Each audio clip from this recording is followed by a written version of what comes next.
What's up, guys? This is Ryan from Bible Dingers, and I have another exciting video.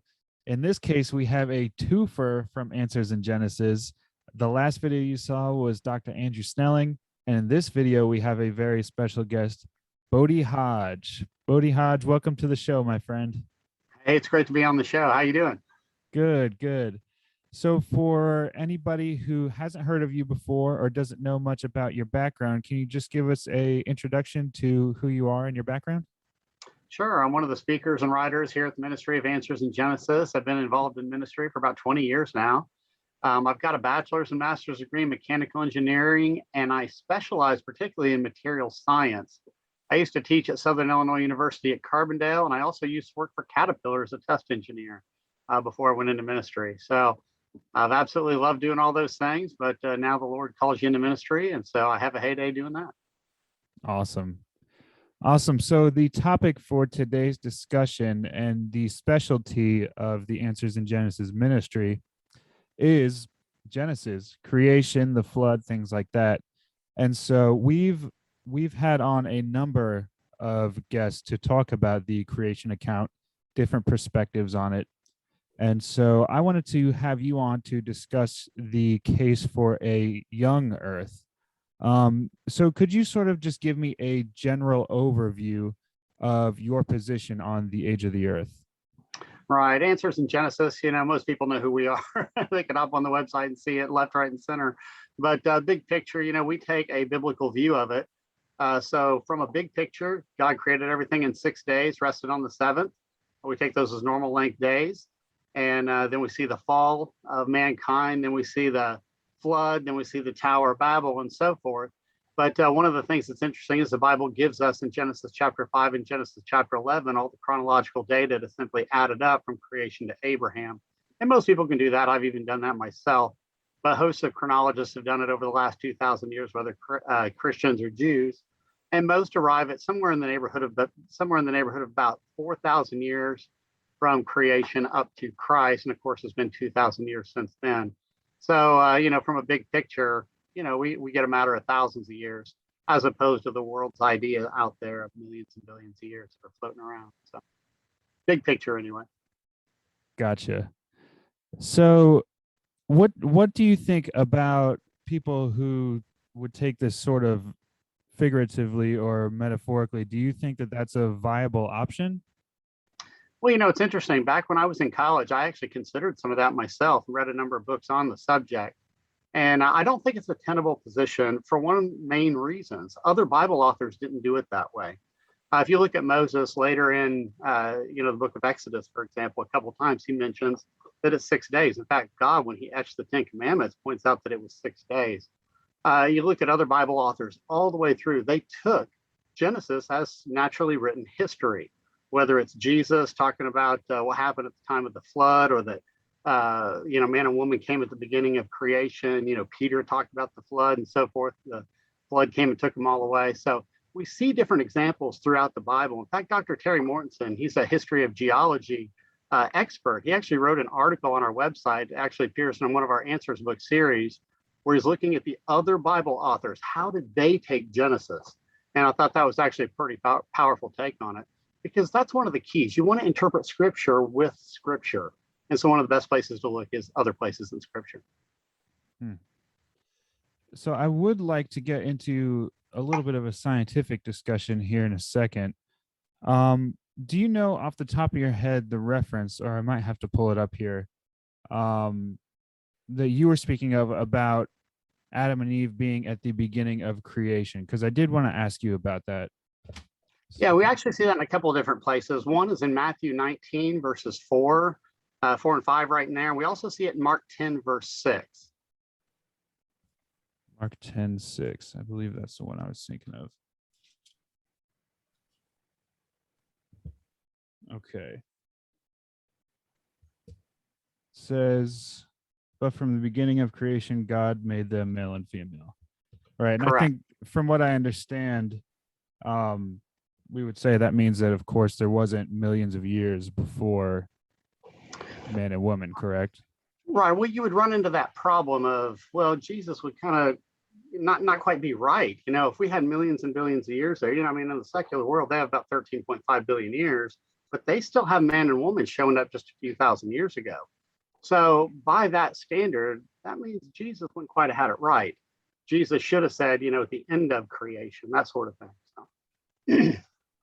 So the counter argument I've heard from Mark 10:6 is that if we take it literally, wouldn't Jesus also be wrong in a sense? Because in a literal 6-day creation, man and woman are created on the 6th day. So that would actually be the end of creation.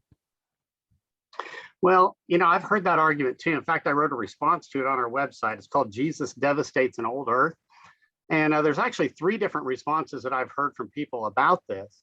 And in that case, the problem is when it's talking about the beginning of creation, it's looking back at creation, not necessarily creation week. See, as soon as we say, oh, well, that's the end of the creation week, well, all of a sudden we've inserted a word to change the meaning just a little bit. So often throughout scripture, when it would talk about, creation, it's talking about that general time frame back there, not necessarily just that specific week. So as soon as we try to constrain it to just the week and say, well, Jesus would be wrong by that standard too, we've added something to scripture that then changes the meaning. And you got to be very careful of doing stuff like that.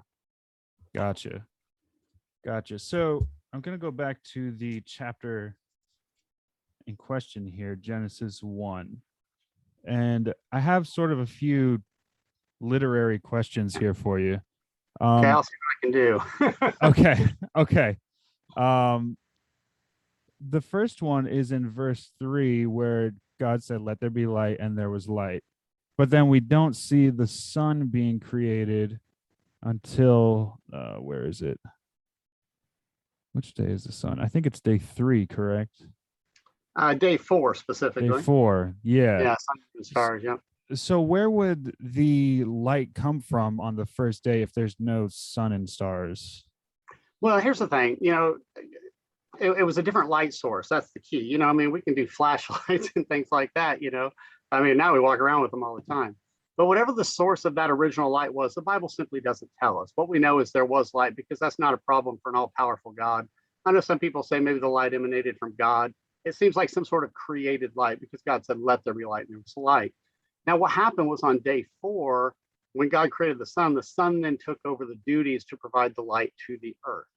And, it's interesting. I've read some different commentators and different people on this. And one of the things that I've seen as a recurring theme is a lot of these guys suggested maybe God didn't even make the sun, moon, and stars until day 4, almost as instance, because God's all knowing. He knows what's going to happen. So many people ultimately ended up worshiping the sun. And so many pagan cultures, the sun was, the sun god was one of their main gods. And so, it's kind of interesting, really. God didn't even have to make that till day 4. So I always thought that was kind of interesting. It's a little bit of a statement against some of that. That's possible. But either way, God made light. He just didn't tell us what it was. And we know the sun was on day 4. So interesting. That is kind of like, hey, I'm God, not the sun, right? Right. Awesome. So my next sort of textual question here is about that day in Genesis 1. So a lot of this sort of hangs on the original word yom, I believe, being a 24-hour day, correct? Yeah, I mean, the word yom actually has multitude of meanings. The key is the context. That's what you always have to look at. Okay. So what contextual clues do we have that the Genesis account, they're 24-hour days? Well, the word yom in Hebrew is actually very similar to our English word day. It's got the same basic definitions, which is kind of unique, considering we're 2 different languages. But, it can mean a 24-hour day. It can mean the daylight portion of the day. It could also mean a period of time. But the key is context. We've sometimes done this in some of our talks. Remember Ken Ham first did this, and I remember hearing it. He would say, back in my father's day, it took 10 days to drive across the Australian outback during the day. And I used day 3 times in one sentence, but you knew exactly what each of those meant. Back in my father's day meant a period of time. 10 days were 10 normal 24-hour days. during the day was the daylight portion of the day. In fact, we see that daylight portion of the day also right there in Genesis when God separated the light and the darkness, the day he called day. So that was the daylight portion of it. But here's the thing, when you look at the context, evening, morning, number, day, those are indicative of 24-hour length days. But also, when you look at lexicons like Kohler Baumgartner or Brown Driver and Briggs, they point out, a day is defined by evening, morning, or they also say, I think Kohler Baumgartner actually uses Genesis 1:5 as the example of a day of 24 hours. So we do see those types of examples from a proper exegetical perspective. The thing is, there's plenty of other words. If God really meant a long period of time, there's plenty of other words he could have used. I know, there's olam, kedem, there's plenty of other words that could have been used. So the sheer fact that he used the word yom with all of those contextual indicators is pretty solid for 6 days. But then, like I said, how did the rest of the Bible authors take it? Moses, and the Israelites, they took it as 6 normal length days because it was the basis for our work week. They worked for 6 normal length days, rest for a normal length day, and so forth. So I think there's good reasons for it biblically on that. Gotcha. So a question that's sort of plagued me about the 24-hour days is that we measured 24-hour days by the relationship between the earth and the sun. So if the sun didn't exist until day 3, how is it that the 24-hour days were measured in the first 2 days? Well, it all goes back to the light. Remember, we had light on day 1. So all you needed was light and a rotating earth. And that can do that. So it's the same. Like I said, the sun took over those duties when it was created on day 4. I've had some people say, but how can you have like the plants? The plants were made on day 3. How could the plants be there? Yet the sun wasn't there. Mm-hmm. Well, it's overnight. It's not a problem. It happens all the time, actually, if we think about the way the earth rotates. So that's actually not a big deal either. Gotcha. So I wanted to talk about the relationship between Genesis 1 and 2. I know there's people that say they're different accounts. One is sort of a zooming in on the other. Where would you stand on that? Yeah, Genesis 1:1 through Genesis chapter 2, verse 3 is typically the account of creation given as the orderly account.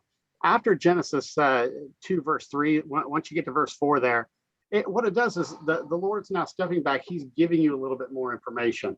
Now, I know a lot of people get confused at that because there's a verb that's used, where it's the word formed, actually.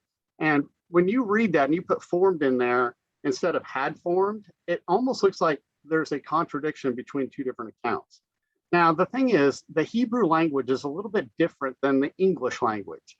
They don't have past, present, future. They have like completed action and so forth, a perfect tense and so forth.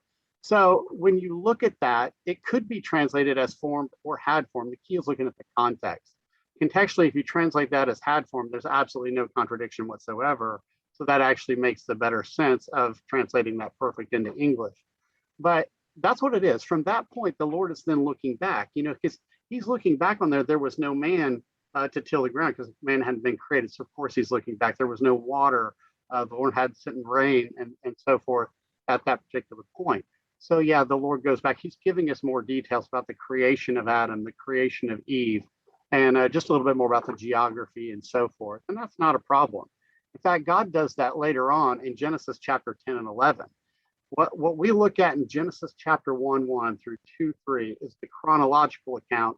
Then you jump in and you get more details. What we see in Genesis chapter 11, 1-9, for example, that's the chronological account.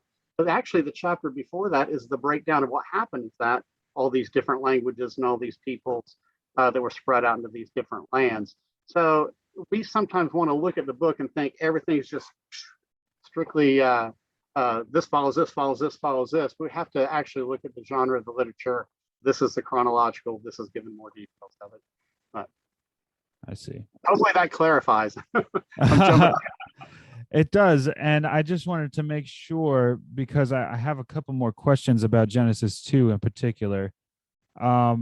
So you would say that Genesis 2 and the creation of Adam and Eve, that's sort of more detail on day 6, which occurred in Genesis 1, correct? Yeah, mostly day 6. Of course, the Lord's looking back on creation week, so he does touch on a couple of other elements in there. Gotcha. Okay. So my next question has to do with if chapter 2 is sort of more detail on chapter 1.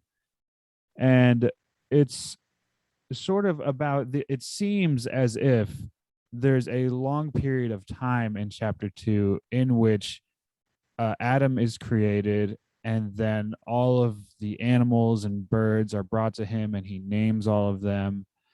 And then following that, he becomes lonely and gets put to sleep. And then following that, God creates Eve. And then he then says in verse 23, this at last is bone of my bones and flesh of my flesh. So I've heard this used to say that, well, we can't take day 6 as a 24-hour day because all of these events had to occur.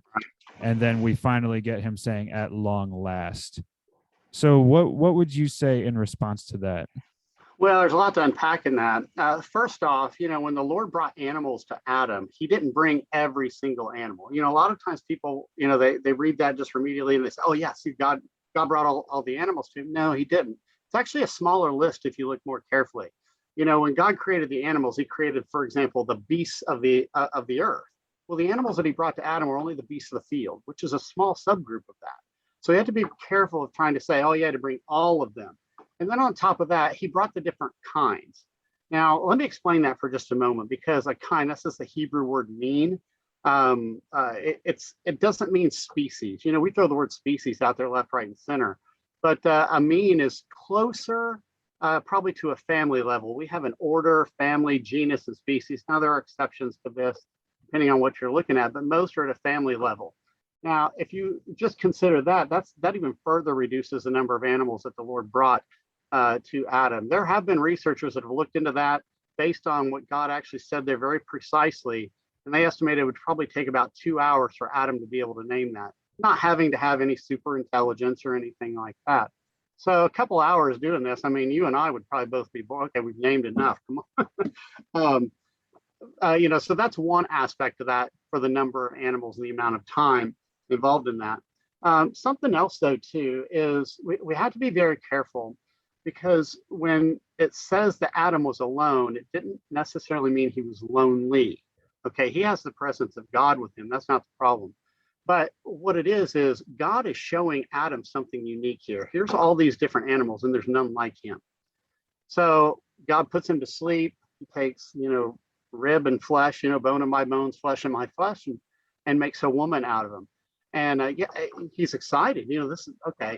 Unlike these other animals, here's someone that's like me. She's probably beautiful to him as well. I shouldn't say that. This is our grandma. But she probably was absolutely beautiful. But, when we think of that, we have to be very careful of just saying, okay, some time passed, therefore it's a long amount of time based on that, because, researchers have looked into it, and it really wouldn't take even the entire day. It'd probably just be a matter of hours. Now, as for how long did God take to do a surgery on Adam, this is the Lord. This isn't a problem for him. Gotcha. That definitely makes sense. And I got to tell you, I do miss my wife after just a couple hours sometimes. So I can totally see that. So my next question is about the plants that it says were in the garden. It says that in chapter 2, verse 5, no bush of the field was yet in the land. No small plant of field had yet sprung up. God had not caused it to rain on the land, so on and so forth. So I think that a sort of a big supporting argument for young earth is God's creating things with an appearance of age, that he created things fully mature. Adam wasn't a baby when he was created on day 6. But when you read verse 5, it kind of seems like these plants weren't really developing. They were just babies, that there was no developed plants. So does that sort of is there a what's the word I'm looking for? Is there a contrast there, I suppose? Yeah, well, between. here's what's going on. Remember how I said, most of chapter 2 then is starting to look back at day 6, but Mhm. there's some aspects where God is looking back on the whole of the creation week. That's some of those aspects where God is looking back on there. Hey, there was one stage where, there was land, but there was no shrubs. There was a time when there was no rain, there was no fields because God hadn't planted it yet. And so God is looking back on the creation week, just saying, hey, we're looking back on this. In fact, if you keep reading in there was no man either. Hmm. So then you get to God creating man. And that's what you're seeing on the 6th day. So some of that other stuff is some of the stuff preliminary to that leading up to man. So that's some of those transitional verses. I don't think that's a big problem at all when we read it that way. Gotcha. So, if we could, would you mind if we got into sort of the scientific aspect of it? Um, We can look at some of that, and I'll do the best I can on some of that. Hopefully, Dr. Snelling had a chance to talk about some of that too. he did, yeah, and he's excellent. It was excellent to talk to him. So I wanted to see if there was, if the Earth is 6 to 10,000 years old, what have you, is there scientific evidence that would back that up? Well, there's actually quite a bit, and we're in a culture where we've been drilled with the idea millions of years. I mean, I went to state schools. I've been to the state museums. I've read book after book after book. I'm old enough that they used to bring video cassettes in to tell us the age of the Earth was millions of years old. I remember that. A lot of young people, what's a video? They know what a video is. Maybe not a video cassette. But, I remember stuff like coal and oil. We were taught fossil fuels, millions of years old. You can't make them when they're gone. They're gone. But that's absolutely not even close to true. For example, we can make oil from algae in less than 30 minutes in a laboratory. You can make oil from brown coal. You can make it from animal waste. There's a lot of different things you can make it, and it doesn't take long periods of time. In fact, when it comes to coal, you can make coal at relatively cool temperatures in just a matter of weeks, 4 to 36 weeks in a sealed quartz tube. You can make it from the lignin. So it doesn't take long periods of time. Now, I've been drilled with that, but at the same time, I've been taught it took millions and billions of years to form diamonds. Diamonds we can make in a laboratory. I mean, you can make synthetic gems nowadays. That's what, it doesn't take long periods of time. Opals, just about any gemstone.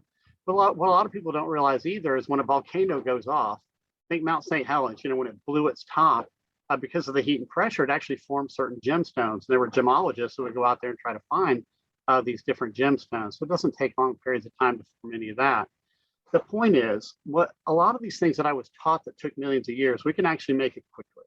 Even petrified wood, opals, you name it. And yet, at the same time, science is observable and repeatable. Has anybody ever observed or repeated making diamonds or oil or coal over millions of years? No, they haven't. That's actually a conjecture. We've been drilled with it over and over again, so we think it takes that, but we really don't know that. Now, the flood of Noah's day, perfect conditions to make things like oil and coal and so forth. Let me just give you a big picture on oil, since we're talking some science here. The flood of Noah's day lays down massive number of rock layers, a lot of vegetation, a lot of marine organisms, plants, animals, all sorts of stuff gets buried. Now, what happens is a lot of their bodies, some of it rots and decays and so forth, but a lot of it's buried in things like limestone or other things that will fossilize it. And so what happens is the bones and even some of the soft tissue gets turned into rock. Well, where did all the biological material go to? Well, it seeps down. The water takes it on down, but it ends up these various pools. That's what we call crude oil. So, it actually makes sense from a biblical viewpoint thinking of those things.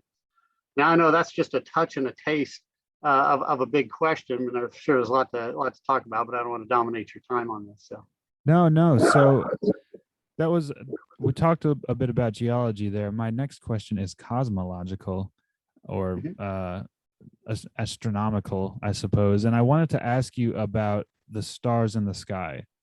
So they say that it takes millions and billions of years for the light to reach us. So how would we explain that if the Earth is only thousands of years old? Yeah, let me explain a little bit more about that, particularly to the audience, because sometimes the audience doesn't understand the distant starlight issue. Generally, creationists, evolutionists, we would all agree that a lot of these stars that are out there really are billions of light years away. Now, a light year is a measurement of distance. Think of miles or kilometers. It is not a measurement of time. So we have to be very careful of that. And one of the things that Einstein showed was that time is not constant in the universe. So we have to be very careful of just assuming time is constant and just do a nice simple calculation. Hey, these are billions of light years away. And so therefore it takes billions of years for this light to get here. We have to be very careful of that. And another thing I want to say up front before I start to answer this a little bit more is the secular world has the same problem. It's called the horizon problem in physics. What it is, in a say a Big Bang scenario, you've got matter coming in and expanding. You have this expanding universe. And what they assumed is you get hot spots and cold spots in the universe, but you didn't, which shows that all the electromagnetic, light waves and so forth have interchanged with each other to give it pretty much a uniform temperature throughout the universe. So they've got the same problem of trying to get light all the way across the universe in only about 13 to 15 billion years when the universe is much bigger than some of this. Of course, they want to appeal to inflation and things like that, but that doesn't really solve it. That's more of an ad hoc explanation. Now, here's the thing. We've known about this issue for a long time. Now, big picture, though. Let's look at the big picture before we look at science. God said, let there be light on the earth on day 4 from these, sun, moon, and stars. So therefore, it's easy enough to get it from the sun very shortly. Of course, the reflection off the moon, not a problem.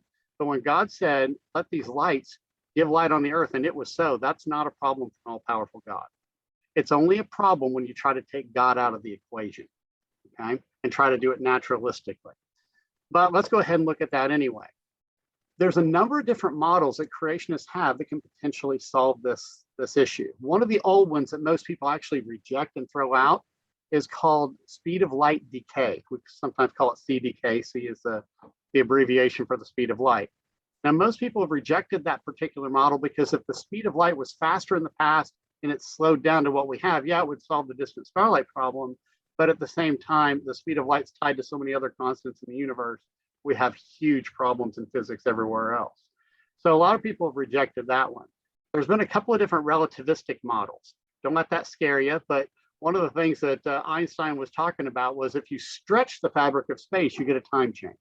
So some physicists, Russ Humphreys and John Hartnett, they both have some models based on this. Russ Humphreys has actually backed off of his. He's got a few issues, I think, with his. John Hartnett allows a little bit more miraculous stuff going on there, but I know he still promotes that one. There's a number of others. Dr. Danny Faulkner here at the ministry has a Dasha solution that he works on, but probably my favorite is the one that comes from Dr. Jason Lisle.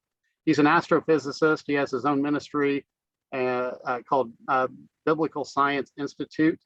And he used to work with Answers in Genesis and the Institute for Creation Research. He's pretty well known out there. But he has one based on cosmological time zones. Now, this idea actually first originated with Einstein. Einstein said there's 2 ways to do physics, position-based and velocity-based. Now, I hope I'm not scaring anybody on this, Einstein and all this different physics. But Einstein started doing most of his work on velocity-based.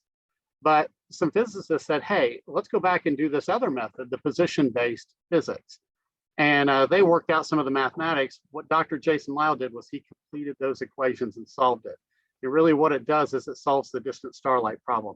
Now, let me put it in layman's terms so all the rest of us can kind of understand it. Thank you. Okay, let's say we are billions of light years away. We're sitting on a light beam that leaves a star billions of light years away. We're going to ride that light beam all the way to Earth. How long was our trip? 0. Time goes to 0 when you move at the speed of light. So the trip for that light beam to leave that star and to arrive at Earth was an instantaneous trip, according to Einstein. So that's the basis for it. It's using that. Now, sometimes we like to liken it like, let's say you hop on an airplane in New York, then you fly to LA. How long was your trip? If you're going the speed of light, it was an instantaneous trip. Time went to 0. And sometimes people don't think that way. We tend to look at the universe and we think that there's a universal time constant out there. But that's what Einstein said. You can't do that. The speed of light is constant, not time. And so that's the model I actually prefer. If somebody wants to hop on our website, Danny Faulkner and I actually wrote up a number of these different starlight models to explain some of the pros and cons for those. But just so you know, out in the secular world, they realize they have the problem and they are just now starting to talk about the speed of light decay model. So it goes to show we're kind of light years ahead of them in the research. Oh, light years. I like that. That's great. That's great. So my next question comes from the famous Ken Ham Bill Nye debate, which was a great watch. I think I've watched it probably 3 times at this point. And it's potentially a question that I should have asked Dr. Snelling because we were focused on the flood, and this may have a bit more to do with the flood. But in the debate, Bill Nye brought up things that outaged the flood, things like trees that were 9,000 years old. I've heard the pyramids are 10,000 years old. What would you say about these things that are dated previous to this catastrophic flood? Well, you got to be very careful about the dating methods. The dating method's been shown to be wrong left, right, and center. In fact, when you start using different radiometric dating methods, you've got a lot of assumptions involved in it. I don't know if Dr. Snelling talked about some of that, but initial amounts, how is the rate decayed? Was there any mother or daughter elements that were added or taken away? That skews those things left, right, and center. So whenever you're using dating methods like the pyramids, some people want to say, oh, they're 10,000 years old. Well, there's a problem with it. First off, Egypt itself, the name Egypt, Egyptus, that's the Greek name for Noah's grandson, Mitzrayim. Mitzrayim, every time you see Egypt in the Old Testament, it's the name Mitzrayim. It's actually one of Noah's grandsons. So none of those pyramids were built prior to Mitzrayim being born, which is post-flood. So it goes to show the dating methods are not there. And if there's a global flood, I mean, those things would have been absolutely obliterated. But at the same time, if you look at those pyramids, what they're sitting on top of is massive amounts of flood sediment. So they're clearly a post-flood creation. So you got to be careful of the dates like that, particularly with the pyramids. Another thing, and I know Bill Nye brought this one up, was the tree rings. Particularly bristlecone pines are one of them that people try to bring up because if you go in there, you see the rings on these things. You could tally them up. I mean, you can get 8,000 rings in there. And so people automatically assume those are yearly rings. But there's a huge problem with that. If you know a lot about trees, trees have growth. They grow and they stop growing. They grow, they stop growing. That's where those rings come from. So it's not necessarily a yearly ring. It is a growth ring. And people have been able to go into a laboratory with these bristlecone pines, water it for 2 weeks, then simulate a drought for 2 weeks, water it again, you get a new ring. You can get a multitude of rings in 1 year. In fact, these bristlecone pines that people want to argue are older than, say, 6,000 years old, they're in these areas where it's really dry, where it grows every time it gets a rain. And so, that's the problem. You get multiple rings per year. And, sometimes you also have to be careful of people taking the rings and they want to add it to another tree, and so forth. And you have to be very careful of that because you can look at the same tree on 2 different sides of the tree. Some of the rings are very compact together and these are over here. You would never match those 2 up, but it's the same ring just on the other side of the tree. So there's a lot of arbitrary finagling to get these things to try to add up. So once again, you got to be careful of the assumptions behind that. I don't know if you realize, but I actually wrote a book about the Ken Ham Bill Nye debate. It's called Inside the Niham Debate. I go through the entire debate point by point, and I deal with that. The entire transcript is in there as well. And so if somebody wants to find that, that's the details there. And the reason that I was selected to do that, Bill Nye and I share the same degree, but I'm actually 1 level higher than he is. And at the end of the debate, I actually got a chance to meet Bill, and I asked him to sign a Bible. So he opened it up and he signed it real big, Bill Nye, the science guy, and he put an arrow to the contents of the Bible and said, question everything. So I had his written permission to question everything he said in the debate, and I really did. So. That's great. No, I didn't realize that was out there. And I'm glad it is out there. There's a few things in that debate that Bill and I brought up that have sort of plagued me, and that's why it's been great to talk to yourself and Dr. Snelling. Yeah. So I'm gonna have to check that out for myself. Yeah, definitely. So I wanted to ask about the appearance of age argument. Is that something that you hold to? Specifically for things that occurred in creation, or are you talking distant starlight, or what do you clarify for me if you can? I suppose that is sort of too general of a question, but I just in general that God created, I suppose we'll go with things on earth with the appearance of it. He created already mature things. Right, like plants, animals. Yeah, Yeah. like when God says He created the flying creatures, He created them with the ability to fly. They weren't like eggs and things like that. Yeah, so I mean, those things, no doubt about it. I think everybody would agree on that. When God creates things there, that wasn't a problem. Now, when it comes to appearance of age, we have to be very careful because usually when people say appearance of age, one of the first things they do is they start looking at the rock layers that are supposed to be millions and billions of years old, and they say, were these things created? These different rock layers with these fossils in, were they created with this appearance of age? But a rock layer is not an indicator of age; it's an indicator of burial. And when it comes to those rock layers, everybody looks at the same rock layers. I'm looking at the same Cambrian rock layer, Cretaceous rock layer, as say the atheist next door that I know. Um, same rock layers, two different interpretations. Where they assume these rock layers were laid on slowly and gradually over millions and billions of years. I'm looking at the majority of those same rock layers, going, "Wow, these are from the flood of Noah's day, laid down over the course of 1 year." So when they're looking at something from the Cambrian and they're assuming it's evolving into something up here in the Cretaceous, I'm looking at the Cambrian and the Cretaceous. They know they were buried the same year. One didn't change into the other. So it's the same evidence. It's two different interpretations. So it's not an appearance of age in those rock layers.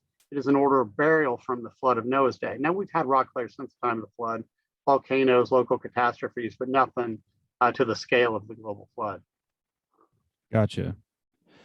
So my question following up on that is sort of a philosophical, I suppose, rebuttal I've heard to the age and scientists concluding that the earth is so old, or at least mainstream pop scientists. I've heard appeals to things like mountains on the moons of Jupiter and ice at the North Pole being so thick, and that also tells us that the earth is millions of years old. So the philosophical question to this is, if God created the earth and it's only 6 to 10,000 years old, in Romans it says that we know God is real because we can look around at nature. Why would all these scientists come to the conclusion that the earth is so old, and why would God do that, I suppose, if it's only 10,000 years old? Well, I mean, there's a number of aspects. When we look out into creation, whether it's Jupiter or other different heavenly bodies, God said those things are to declare the glory of God. And you know what? When we see those things, it's absolutely powerful. Looking at the moon or looking at Mars. Now, of course, those things have changed since creation as well. We've seen different meteorites strike it and stuff like that. So I mean, things have changed a little bit. But God can create those things however God wants to, and that's not a problem for God. So when I look out and see the heavens, that's not a big deal for me at all.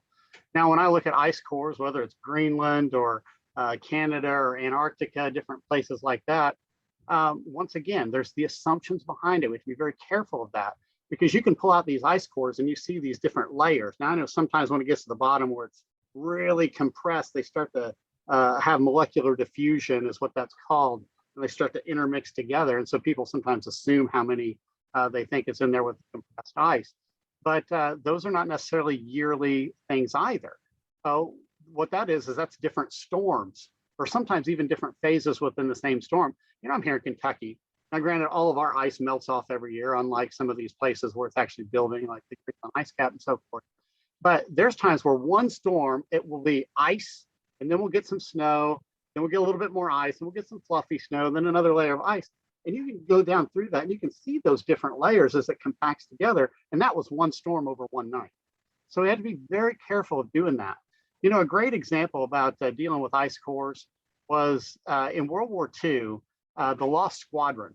There was a problem in World War II. They had to circle back around. They ended up landing in Greenland, and they know right where they landed. They landed on some ice, and they expected to come back because they ran out of fuel, big weather and issues and things like that. And so they came back. They couldn't find the planes. Well, it took a long time, about 50 years. They finally found those planes. They were down so far down, it wasn't even funny. And there was, I think, 250,000 of these ice layers on top of it. Now, 250,000 years did not exist between when those planes landed, World War II and today. So once again, you had a massive number of these ice layers that were from different phases and different storms that were compressed together. They're not a yearly cycle. I see. I see. Icy. That's good. I see. Hey, I'll take that pun. I like puns. I don't know if you know. That's great. That's perfect. Mr. Hodge, I really appreciate all your thorough answers to these questions. For viewers who are just now hearing from you for the first time, what sort of resources do you have out there that they can learn more about you and what you've put out? Well, you know, I've been involved in a lot of things. Like I said, there's that Inside the Niham debate book, which, you know, most of the arguments that Bill and I used are things you'd hear from most typical skeptics that are out there. So I do want to encourage people to consider that one. But I've also been involved in the Tower Babel research. I got a book on the fall of Satan, the fall of mankind. I've actually been on somewhere in the neighborhood of 25 or 30 books, but a number of different resources. But yeah, if somebody were to hop on answersingenesis.org, type in Bodie Hodge in the bookstore, all sorts of different things will pop up. You know, I want to encourage people to do that. I do what I can to try to write it somewhere in the neighborhood of a junior high level. That way, you know, because I used to work with kids, so that way the younger people can understand it, and the adults have no problem usually reading it either. Although I do have some stuff that gets to a little bit higher level, but I try to keep it where most people can read the stuff and understand what I'm trying to get at. Excellent. Well, it's been a fun conversation. It's been an interesting one, Mr. Hodge, and I really appreciate you coming on and giving your thorough answers. All right. Well, thank you, and God bless you, and keep up the great work. Thank you so much.